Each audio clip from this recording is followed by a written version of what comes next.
मुसलमान ही दोषी है, मुसलमान ही पत्थर फेंकता है, ये कौन संवाद है? ये कौन सी बात है? तस्वीरें नहीं आएगी किसी ने पत्थर फेंका, किसने कहा? ये आपने अपने शुरुआती संदर्भ में कहा। मैंने कहा झूठ, जबरदस्ती मुझे आप घसीटने की कोशिश कर रहे हैं। बहराइच में जो तस्वीरें आई रूबिका, एक कहीं पत्थरबाजी की तस्वीरें नहीं आई। क्या बात कर रहे हैं? और कहीं ताजियों पर पत्थर हिंदुओं ने मारा क्या?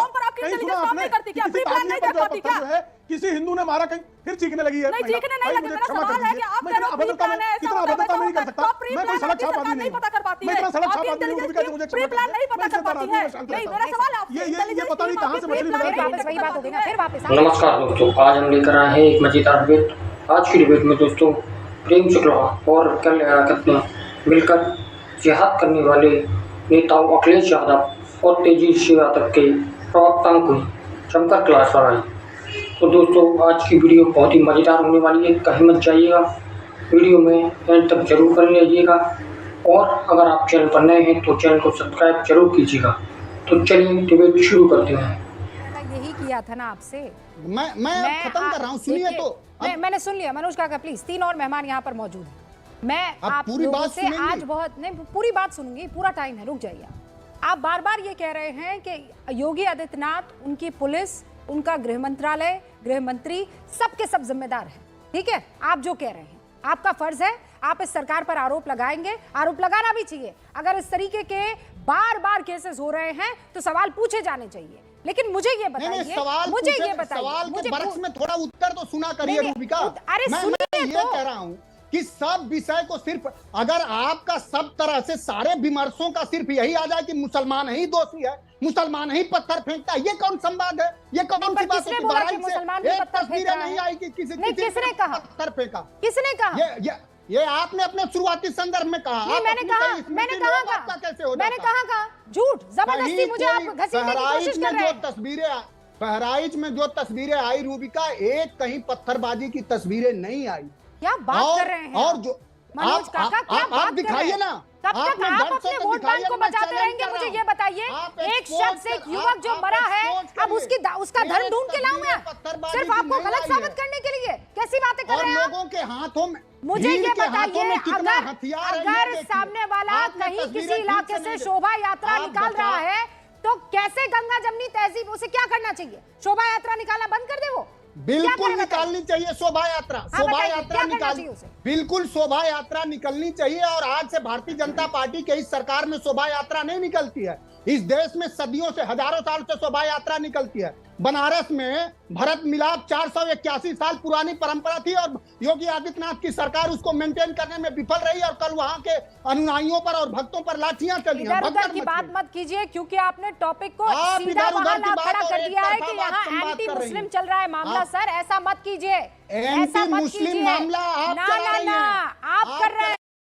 तेरे आस-पास दिन सारा, ना जाना कब मैं दिल हारा, मैंने जाना मेरे मुंह से मुसलमान शब्द तक नहीं निकला है।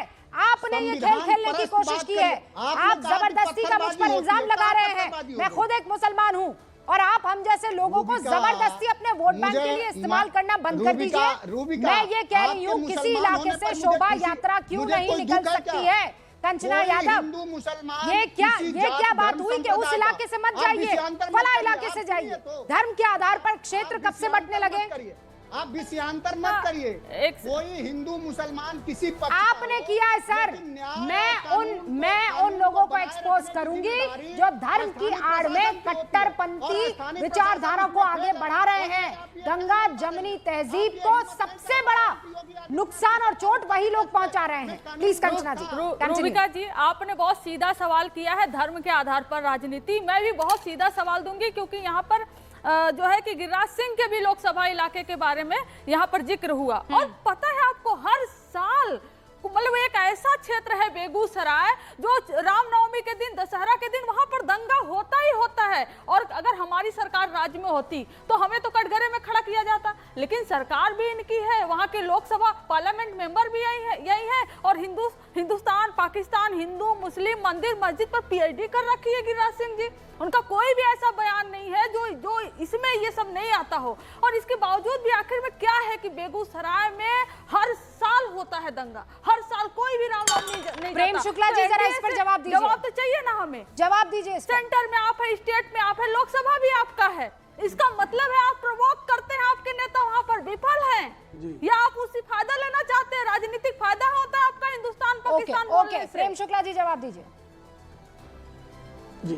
मैं ये जानना चाहता हूं कि बेगूसराय के लोग हर साल जो है रामनवमी के जुलूस पर पत्थर फेंकना क्यों चाहते हैं और पत्थरबाजों को आप समर्थन क्यों देना चाहते हैं?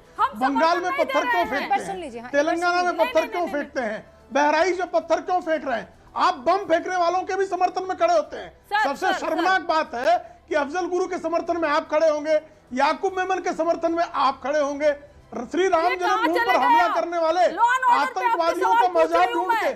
देखिए, मैं बीच में नहीं, ये बहस का तरीका नहीं है, मैं किसी के बीच में नहीं बोलता और आप लगातार चिचिवाती हैं। ये तरीका ठीक नहीं है।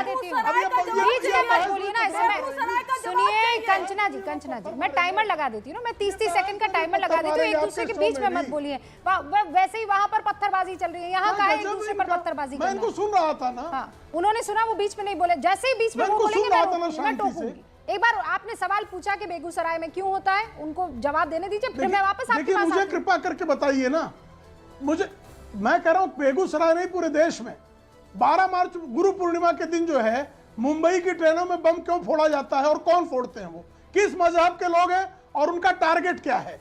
12 मार्च 1993 को बम क्यों फोड़ा जाता है, उसका औचित्य क्या है? हर गणेशोत्सव में, हर जो है जितने भी हिंदुओं के त्योहार हैं उस पर पहले बम फूटते थे, अब बम काट नहीं हो पा रहे हैं तो पत्थर मार रहे हैं आप। और पत्थर मारने वालों के समर्थन में क्यों खड़े हो जाते भाई? पत्थर हिंदू मारे, मुसलमान मारे, हमला कोई करे उसके खिलाफ कार्रवाई की मांग क्यों नहीं होती है? कार्रवाई की मांग क्यों नहीं होती? जो पत्थर चलाते हैं पार्टी की प्रवक्ता बाद में एक इंसान होने के नाते मेरी पहले ये डिमांड है कि हमारे देश का जो सांस्कृतिक प्रोग्राम है, जो रिचुअल्स है, जो रिचुअल्स है वो शांतिप्रिय तरीके से हो। मेरे माँ बाप भी, मेरे परिवार भी उसमें जाए तो शांतिपूर्वक जाए और शांतिपूर्वक लौट आए, लेकिन आप उसमें नाकाम हो गए हैं। केंद्र में आपकी सरकार है। अरे आप देखिए ना महाराष्ट्र में किसकी हत्या हुई और बिश्नोई गैंग कौन से जेल में है? और ऐसे बहुत बुलडोजर चलाते हो आप, इनकाउंटर करवाते हो आप, लेकिन एक व्यक्ति जेल से बैठा तमाम गोलियां चलवाता है, तमाम लोगों की हत्या करवा देता है, चाहे वो मूसे वाला हो चाहे कोई हो, और आप हमें लेक्चर दे रहे हो कि लॉ एंड ऑर्डर पर। लॉ एंड ऑर्डर आपसे सबली नहीं है, जो प्री इंटेलिजेंस होती है ना उससे फेल हो चुके आप लोग। इंटेलिजेंस फेलियर का आरोप। प्रेम शुक्ला जी 30 सेकंड्स। देखिए, कोई इंटेलिजेंस फेलियर नहीं है। हर कोई जानता है कि किस कौम के लोग किस धर्म के लोगों के शोभा यात्राओं पर पत्थर मारते हैं। हर कोई जानता है इस देश में। कहीं ताजिए पर पत्थर हिंदुओं ने मारा क्या? कहीं सुना आपने कि किसी ताजिए पर जो है पत्थर जो है किसी हिंदू ने मारा? कहीं फिर चीखने लगी है। नहीं, चीखने नहीं लगे। मेरा सवाल है कि आप मैं इतना अभद्रता में नहीं कर सकता। मैं कोई सड़क छाप आदमी नहीं पता कर पाती है। मैं इतना सड़क छाप आदमी नहीं हूं। मुझे प्री प्लान नहीं पता कर पाती है। नहीं, मेरा सवाल है आपसे, ये पता नहीं कहां से मछली बाजार फिर वापस वही बात हो गई ना। फिर वापस आप दोनों से हाथ जोड़कर निवेदन है, आपने सवाल पूछा, उन्होंने जवाब देना शुरू किया, आप फिर टोकने लगी बीच में। रुक जाइए ना, उनको बोलने दीजिए। वो ये कह रहे हैं कि आप कह रहे हैं एक ही मजहब के लोग हैं जो पत्थरबाजी करते हैं। प्रेम शुक्ला जी, अगर एक ही मजहब के लोग हैं जो पत्थरबाजी कर रहे हैं, वो ये पूछ रही है, ये इंटेलिजेंस, मैं आपको बता रहा हूँ रूबिका जी, ये इंटेलिजेंस क्या उधर काम नहीं करती? मोहम्मद अफरोज नाम का अल कायदा का इस देश का पहला आतंकवादी गिरफ्तार होता है और लालू प्रसाद यादव उसको टिकट देने पहुंच जाते हैं मुंबई। ये होता है आतंकवादियों को प्रश्रय देना, पत्थरबाजी, गुंडों को प्रश्रय देना, अपराधियों को प्रश्रय देना। ये प्रश्रय आप देते हैं। इंटेलिजेंस ब्यूरो भली भांति जानता है, हर कोई जानता है। अब क्या किया जाए? इस देश में जिस सड़क के किनारे मस्जिद हो, मदरसा हो, मुस्लिमों की बस्ती हो, वहां से हिंदुओं को जाना प्रतिबंधित कर दिया जाए। ये नया निजाम खोलना चाह रहे हैं आप।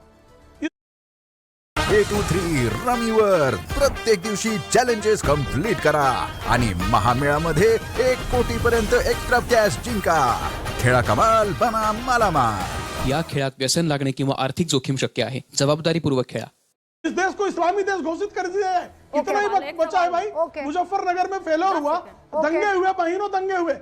हर छठे दिन दंगा मुंबई उत्तर प्रदेश में जो है अखिलेश सिंह यादव के कार्यकाल में होने का रिकॉर्ड। अब मेरा एक और उसके लिए मेरा एक सवाल है, और ये सवाल क्योंकि